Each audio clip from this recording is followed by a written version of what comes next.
I think we might have to hop out and walk at some places. The lack of signage is really...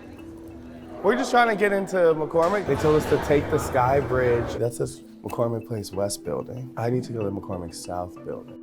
So we just got to the convention center in Chicago, and what we're doing here today is trying to talk to Democrats about what's the difference between a Kamala Harris-led Democratic Party and a Joe Biden Democratic Party. There's been this big switch in the party's leader that's certainly driven enthusiasm and renewed Democrats feeling that they can win the race. But what does it mean for policy? What does it mean for issues? I'm not really sure what their answer is to that, so let's find out.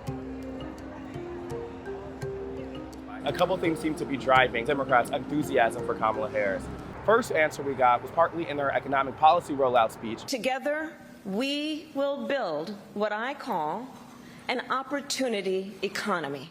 The other answer we get is on things like rhetoric changes, that things like abortion rights might become a higher legislative priority with Harris at the top of the ticket, considering she's been the one leading the administration's response to that issue while she's been vice president. She will fight for every woman and every girl.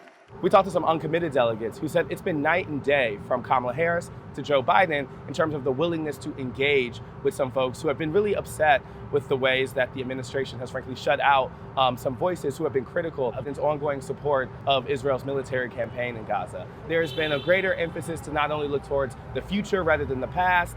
Although the Biden-Harris administration was really confident about the policies it's been able to pass, it now has an ability to kind of redefine itself and reintroduce itself to the American public, and I think they're really embracing that.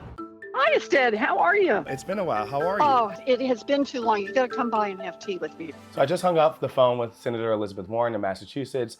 On Thursday night, she'll be making the economic case for Kamala Harris. I'll be talking about how she has an established record of fighting hard for working families. And that's a pretty sharp contrast with Donald Trump, who's never fought for anybody but himself. Thank you so much, Senator. We appreciate your time. When you talk to Democrats, the risk that really comes up is a sense of complacency among voters who may become too confident in the campaign between now and November. And second, a sense that maybe Harris might be perceived as too liberal or progressive. The answer will be how much she leans into that versus tries to really calibrate her message more towards the middle. Throughout the week, the convention has made a real emphasis to try to appeal to Republicans. On the stage, you had a lot of former Republicans, including Trump's former press secretary. He has no empathy, no morals, and no fidelity to the truth. This has been something that Democrats have been happy to embrace because they want to really target their message towards independents and moderates. At the same time, they understand that Harris is someone who wants to unite the party, and that includes listening to the progressive wing. It's about calibrating that so there's still enthusiasm from folks like progressives while not alienating the center. This is the general election challenge that a lot of Democrats will have.